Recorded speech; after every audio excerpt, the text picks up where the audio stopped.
Hello, welcome back folks. We're going to do our first review here in Cochem. Aside from the wonderful wine fest they've got going on, they do 2 of those a year, like we should in the US, late August and in June.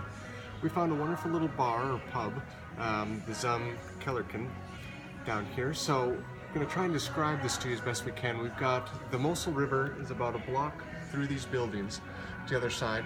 So just off of the main street or the main drag, you'll see all the tables and everything else you can sit on. But another way to look at it is there's a single road that leads up to Cochem Castle, and as you're going down or up that road, and you'll know it because it's the giant hill that gets you out of breath, there'll be a little staircase that can lead you down into this wonderful little bar where they have a great Fru Kolsk, as I'm told how to say it. I'm pretty sure I butchered that pronunciation, but it's a wonderful little beer joint, and has, as you can hear, good music, good atmosphere. So I encourage you to go and enjoy beer there and move on your way.